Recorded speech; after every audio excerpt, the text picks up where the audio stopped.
Once again good morning BNI. Good morning. నా పేరు శ్రీధర్ అండి. నేను విజయవాడలో 1983లో పుట్టాను.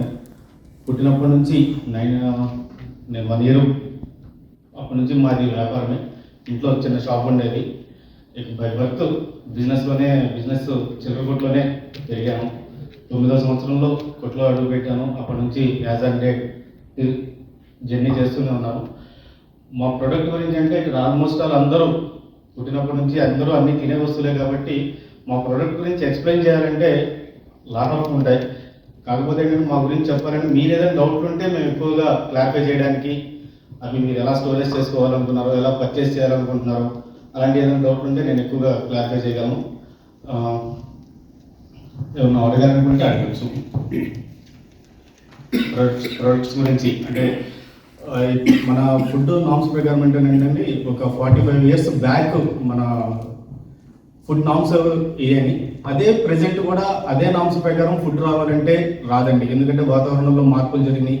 అప్పుడు 20 to 30 degreesలో ఉండేది 40 years బ్యాక్. అంటే ఇప్పుడు 40 to 50 అనేది నార్మల్ అయిపోయింది. కాబట్టి ఏంటంటే ఇంత పొల్యూషన్లో సరుకులు అప్పుడు వచ్చిన క్వాలిటీ ఇప్పుడు రావాలంటే మాత్రం హైలీ ఇంపాసిబుల్ అండి. ఎవరికాళ్ళు లేదా ఆర్గానిక్ ప్రొడక్ట్స్ అని అవన్నీ అంటున్నారు, కానీ వాటిలో కూడా ఓన్లీ ఆర్గానిక్ ప్రొడక్ట్స్ ప్రొడక్షన్ చేస్తే అంత గ్రోత్ అయితే ఉండదండి. మొత్తం మీద మన దేశంలో ఒక 5 to 10% మొత్తం కన్జంప్షన్లో 5 to 10% ఆర్గానిక్ ప్రొడక్ట్స్ న్యాచురల్గా వచ్చేవి ఏమన్నా దొరుకుతున్నాయి తప్ప 90% మొత్తం అంతా బేస్ ఆన్ కెమికల్ మీదే, అంటే మీన్స్ ఎరువుల మీదే పడుతున్నాయి. కాబట్టి ఆ రోజు వచ్చిన ప్రొడక్ట్స్ అయితే ఈ రోజు అయితే రావట్లేదు, అదైతే గ్యారంటీ అవుతున్నాం. కాబట్టి ఏదన్నా మీకు దాన్ని ఎలా స్టోరేజ్ చేసుకోవాలి అలాంటివి ఏదైనా, లేదంటే వాటి గురించి మీరు ఎలా కొనుక్కోవాలి ఏంటి అనేది ఏదైనా డౌట్లు ఉంటే మాత్రం చెప్తాను. అదేవిధంగా నేను డిస్ట్రిబ్యూషన్స్ కూడా చేస్తానండి. తర్వాత నాకు పాపడ్ మ్యానుఫ్యాక్చరింగ్ ఒకటి ఉంది, సెల్ఫ్ అయితే అది. ఇంకేదైనా డౌట్లు ఉంటే అడగచ్చు. ఇన్నివా సార్, జీడిపప్పు ఒక 2 రోజులు తీసుకున్నాం, అది చేదు వస్తుంది. ఎందుకని చేదు వస్తుంది అంటే అదే ఏదైనా సరే అదే చెప్పట్లో వాతావరణంలో మార్పులు అవడం వల్ల ఏంటంటే మీరు ఇంట్లో తీసుకెళ్ళిన తర్వాత కంటైనర్లో పోస్తారు. ఆ కంటైనర్లో తీసుకొచ్చి మళ్ళీ ఒక అల్మరాలో పెడతారు. ఆ అల్మరాలో గాలాడదు, ఆటోమేటిక్గా లోపల స్వెట్ ఫామ్ అవుతుంది. స్వెట్ ఫామ్ అయితే ఆటోమేటిక్గా చేదు వస్తుంది.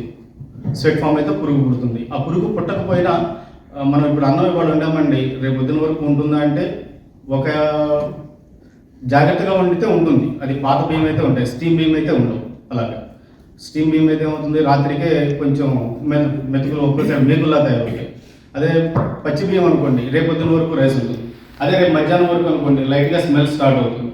కాబట్టి అది కూడా అంతే, మనం దాన్ని జాగ్రత్తగా హాట్ బాక్స్లో ఉంచారనుకోండి, ఈవెన్ 24 hours వరకు కొంచెం మీరు పాడవకుండా తినడానికి అవకాశం ఎలా ఉంటుందో ఏ ప్రోడక్ట్ అయినా అంతేనండి. మీరు స్వెట్ ఫామ్ అవ్వకుండా కనుక ఏ వస్తువైనా ఉంచుకుంటే ఆల్మోస్ట్ ఆల్ అది నిల్వ ఉంటుంది. లేకపోతే అదే ఇప్పుడు మా బుక్లో ఉంది, వాళ్ళు తెచ్చాను సరుకు, అది వారంలో అమ్ముతానో, 10 రోజులు అమ్ముతానో, నెల అమ్ముతానో, 2 నెలలు అమ్ముతానో తెలియదు. బట్ నా దగ్గర ప్రొడక్షన్ ఉంటుంది. బట్ మీ ఇంటికి వెళ్ళగానే పాడవుతుంది అంటే కారణం ఏంటంటే మీరు దానికి కావాల్సిన నిల్వ చేసుకునే విధానంలో ఆ నాలెడ్జ్ లేకపోవడం వల్ల అది పాడవుతుంది. అది దాన్ని అడిగితే మేము ఎక్స్ప్లెయిన్ ఇస్తాము. బట్ అది అందరూ ఏంటంటే కస్టమర్ మాకే తెలుసులనే భావంలో ఉంటుంటారు కాబట్టి కొన్ని చేయలేదు. సరే, ఎగ్స్ ఉన్నాయి కదా, ఎగ్స్లో ప్రతి ఒక్కరు ఏంటంటే నాటు కోడుకుంటే నార్మల్ ఉంటుంది. యాక్చువల్లీ అది ఎక్స్పెన్సివ్ నాకు ఐడియా లేదు sir.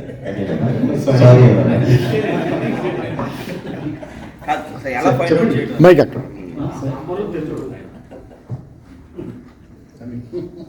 Out of syllabus sir. ఇప్పుడు అన్ని ఫ్రిడ్జ్లో ఐటమ్స్ అన్ని ఫ్రిడ్జ్లో స్టోర్ చేస్తున్నారు కదా సార్. ఈ చిల్లర సామాన్ వరకు ఏది ఫ్రిడ్జ్లో స్టోర్ చేయొచ్చు అని చాలా చేస్తున్నారు. ఫ్రిడ్జ్లో స్టోర్ చేస్తున్నారు కదా, దాని గురించి వాస్తవానికి ఏది కూడా ఫ్రిడ్జ్లో స్టోరేజ్ చేయకూడదు సార్. స్టోరేజ్ చేస్తున్నామంటే ఇంకా కంటిన్యూగా దాంట్లోనే ఉంచాలి తప్ప మళ్ళీ తీసిన తర్వాత వితిన్ అవర్స్లోనే వాడుకోవాలి తప్ప మళ్ళీ బయట ఉంచితే అది మళ్ళీ పాడైపోతుందండి. ఏ వస్తువైనా సరే, ఇప్పుడు మేమైనా స్టోరేజ్లో ఉన్న వాళ్ళు మిల్స్లో కొన్ని తయారవుతాయి. అది ఇవాళ తయారైన వస్తువు ఇవాళ రాదండి బయటికి. వాడు కూడా గోడౌన్స్లో అన్ని కొన్ని ఐటమ్స్ కోల్డ్ స్టోరేజ్లో మెయింటైన్ చేసే ఉంటాయి, కొన్ని వస్తువులు బయట మెయింటైన్ చేసే ఉంటాయి. ఇప్పుడు డ్రై ఫ్రూట్స్ కొన్ని రకాలు ఉంటాయి, మీన్స్ లైక్ కిస్మిస్ అని, బాదం అని, ఇలాంటివన్నీ ఏంటంటే సంవత్సరానికి ఒకసారి వచ్చే పంట.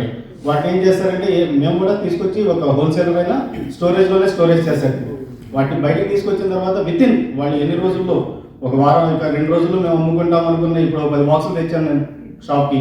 ఈ 10 బాక్సులు నేను ఒక 4 రోజులు అమ్ముకుంటాను అనుకుంటేనే 10 బాక్సులు తెచ్చుకుంటానండి. లేదా నేను 2 బాక్సులు అమ్మగలను అనుకుంటే 2 బాక్సులే కోల్డ్ స్టోరేజ్ తెస్తాం, మిగిలినన్ని అక్కడే ఉంచుతాం. మళ్ళీ అది అయిపోగానే మళ్ళీ తెచ్చుకుంటాం. అలాగే కొన్ని ఐటమ్స్ ఏంటంటే బయట ఎక్కువ రోజులు వాళ్ళ టెంపరేచర్లో ఉండట్లేదు సార్.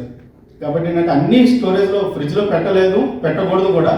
కొన్ని ఇక పెట్టిన తర్వాత ఇక కంటిన్యూ దాంట్లోనే వాడాలి. ఇంట్లో ఫ్రిడ్జ్లో పెట్టుకుంటే కోల్డ్ స్టోరేజ్ అది వేరే టెంపరేచర్ ఉంటుందండి. మన ఇంట్లో ఫ్రిడ్జ్ అనేది టెంపరేచర్ డిఫరెన్స్గా ఉంటుంది కాబట్టి కొంచెం అవి కొన్ని ఐటమ్స్ పనికిరావు.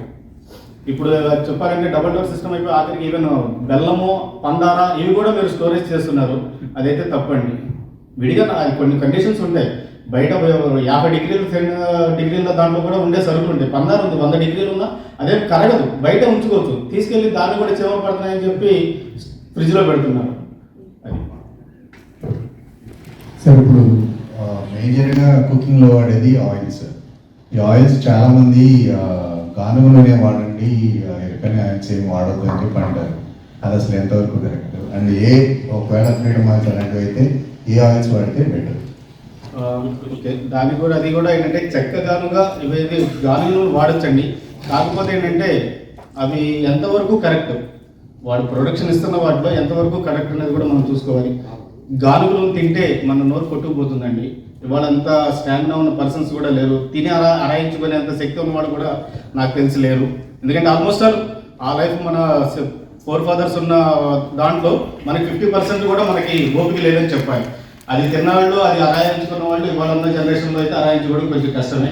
కాకపోతే ఏంటంటే మనం డీప్ ఫ్రై పనికిరాదు కాబట్టి మనం ఓన్లీ తాలింపు వేసుకోవడానికి జస్ట్ అలా లైట్ హీట్ చేసి ఒక పచ్చనపప్పు వేయడానికో ఆవాలు వేయడానికో ఉన్న టెంపరేచర్ వరకే దాని పనికి వస్తుంది. అంతకంటే వాళ్ళు ఫ్రై చేయడానికి గానుగ నూనె పనికిరాదు కాబట్టి అన్నిటికీ మనం అది వాళ్ళన్నీ మనం ఇంట్లో వాడుకునే అన్ని ఫ్రైలు లేకపోతే బయట తినే టిఫిన్స్ అన్నీ కూడా ఫ్రైస్ అవుతున్నాయి కాబట్టి గానుగ నూనె అనేది అది అవల్ పని అవుతుంది. ఇంట్లో ఏదో జస్ట్ ఒక తాలింపు పప్పు వండుకున్నాము, దాంట్లో వేసుకునే తాలింపుకు మాత్రమే మీకు అది నూనె పనికి వస్తుంది తప్ప మిగిలిన ఏం ఫ్రై చేసుకోవడానికి ఇంకా ఏదైతే చేయడానికి మనకి అది ఆయిల్ పనికిరాదు. అది బెస్ట్ ఆఫ్ ఓకే, సన్ఫ్లవర్ పడుతుందా పడట్లేదా అనేది లేదు. సమ్ బెటర్ శనగ నూనె వాడుకుంటే సమ్ బెటర్. సరే శనగ సార్ అన్నీ నాట్ బ్యాడ్. మీరు ఇప్పుడు స్టోరేజ్ గురించి చెప్పారు కదా, ఆ స్టోరేజ్ ప్రాసెస్ ఒకసారి మన గ్రూప్ వాళ్ళందరికీ ఎక్స్ప్లెయిన్ చేయండి. లైక్ ఏ డ్రైగా స్టోర్ చేయాలి, ఏ క్లోజ్డ్లో స్టోర్ చేయాలి అనేది ఒకసారి చెప్తే బాగుంటుంది. అవి కూడా బేస్డ్ అపాన్ వింటర్ సీజన్లో ఒక బెల్లం తీసుకున్నాము. చలికాలంలో దాన్ని క్లోజ్ చేసి ఉంచాలి, ఎండాకాలంలో ఓపెన్ చేసి ఉంచాలి. వేరుశెనగ గుళ్ళు కొత్తగా వచ్చినప్పుడు గాలాడేలా పెట్టాలి, పాత అయినప్పుడు గాలి ఆడకుండా పెట్టాలి. కందిపప్పు డ్రైగా ఉన్నప్పుడు ఎండాకాలంలో కొంచెం గాలాడుతూ పెట్టాలి, చలికాలంలో మూసి పెట్టాలి. అది ఆ ఉన్న టెంపరేచర్, బయట ఉన్న టెంపరేచర్ని బట్టి మనం అది జాగ్రత్తగా అది మూసి ఉంచాలా, ఓపెన్ చేసి ఉంచాలా అనేది. మొన్న ఓరల్ టెస్టిమోనియల్ అండి, మొన్న శ్రీరామనవమికి గ్రాసరీస్ పంపించమని చెప్పాను శ్రీధర్ గారికి. వాళ్ళ దగ్గర నుంచి మంచి అప్లాజ్ వచ్చింది. రైస్ కూడా మంచి బ్రాండ్ ఇచ్చారు, చాలా బాగా వచ్చింది పులిహోర అని చెప్పేసి వాళ్ళు మంచి ఓరల్ టెస్టిమోనియల్ ఇచ్చారండి. థ్యాంక్ యూ అన్న.